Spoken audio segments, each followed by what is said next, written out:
அந்த Soumi life style சேனல்லேருந்து Soumi பேசுகிறேன். எல்லோரும் எப்படி இருக்கீங்க?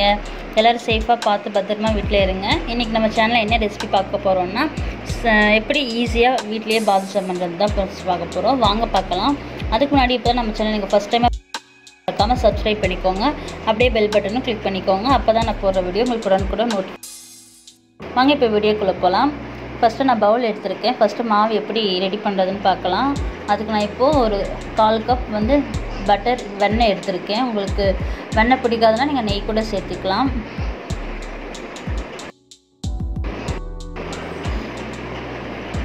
அடுத்தது பார்த்திங்கன்னா தயிர், நல்லா கெட்டியான தயிர் எடுத்துக்கோங்க. புளிப்பில்லாத தயிராக எடுத்துக்கோங்க. அது ஒரு 1/4 கப்பு. நெக்ஸ்ட்டு பார்த்திங்கன்னா பேக்கிங் சோடா, அதாவது சோடா உப்பு ஒரு பிஞ்ச் எடுத்துக்கோங்க. நெக்ஸ்ட்டு ஆயில் வந்து ஒரு 2 டேபிள் ஸ்பூன் சேர்த்திக்கோங்க. இந்த மாதிரி நல்லா மிக்ஸ் பண்ணி விட்டுக்கோங்க. உங்கள்கிட்ட பீட்டரோ விஸ்கோ இருந்தால் நீங்கள் அதில் கூட பண்ணிக்கலாம். நான் இன்றைக்கி கையிலேயே நல்லா வந்துட்டு மிக்ஸ் பண்ணி விட்டுருக்குறேன். இந்த மாதிரி இந்த பாருங்கள், நல்லா மிக்ஸ் பண்ணிவிட்டு இந்த மாதிரி நல்லா க்ரீமியாக வரணும். உங்களுக்கு நான் க்ளோஸ்அப்பில் கூட காட்டுற பாருங்கள். நல்லா அந்த பட்டர் தயிரெலாம் நல்லா மிக்ஸ் ஆகி இந்த மாதிரி நல்லா க்ரீமியாக வரணும். ஓகேங்களா? அடுத்தது பார்த்திங்கன்னா மைதா மாவு எடுத்துக்கிறேன். மைதா மாவு பார்த்திங்கன்னா இன்றைக்கி நான் 1/4 கிலோ எடுத்திருக்கேன்.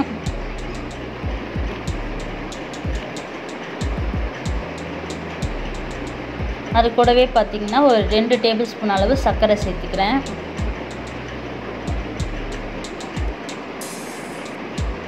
சேர்த்துட்டு நல்லா அந்த பட்டர் தயிர் அந்த மிக்சரோட நல்லா இந்த மைதா மாவை நல்லா இந்த மாதிரி மிக்ஸ் பண்ணி விடுங்க.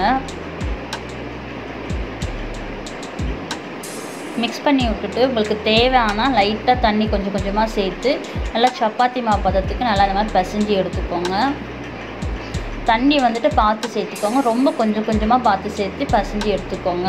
இப்போ பார்த்திங்கன்னா நான் மாவை பிசைஞ்சிட்டேன். இது ஒரு 10 to 15 நிமிஷம் ஊறட்டும். சைடில் பார்த்திங்கன்னா நான் சுகர் சிரப்புக்கோசரம் சர்க்கரை எடுத்திருக்கேன். நான் இன்றைக்கி அந்த கப்பில் 1.5 கப்பு சர்க்கரை எடுத்திருக்கேன். அதே கப்பில் பார்த்திங்கன்னா ஒரு 1/4 கப் நான் தண்ணி சேர்த்துக்கிறேன்.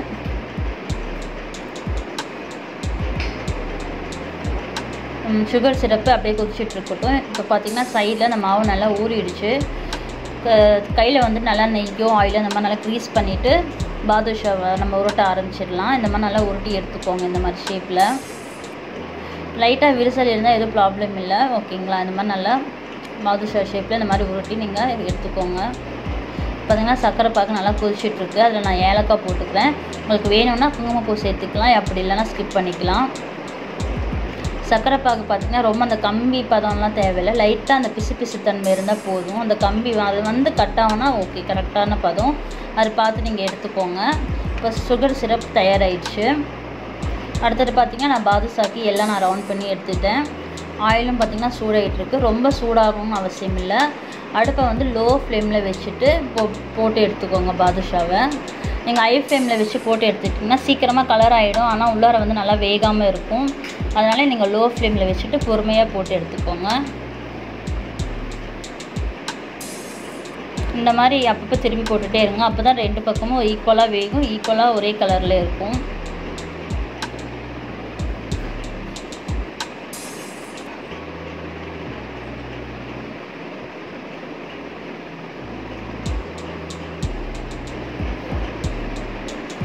இப்போ பார்த்திங்கன்னா நான் ஃபஸ்ட்டு பேட்ச் போட்டு எடுத்துட்டேன். நல்லா ஃபுல்லாக எண்ணெயை நல்லா வடிச்சிருங்க. அதே மாதிரி இப்போ எண்ணெயிலேருந்து எடுத்து உடனே சுகர் சிரப்பில் போடாதீங்க. ஒரு 5 நிமிஷம் வெளில வச்சுட்டு அதுக்கப்புறம் நீங்கள் சுகர் சிரப்பில் போடுங்க.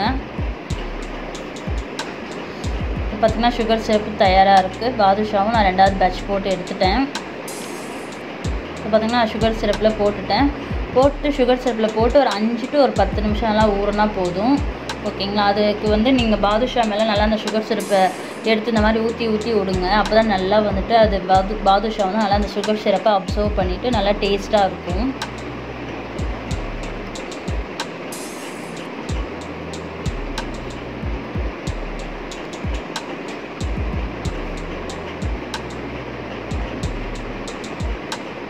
இப்போ பார்த்திங்கன்னா நல்லா ஊறிடுச்சு. இப்போ நான் அதை எடுத்து நான் பிளேட்டில் வச்சுக்கிறேன்.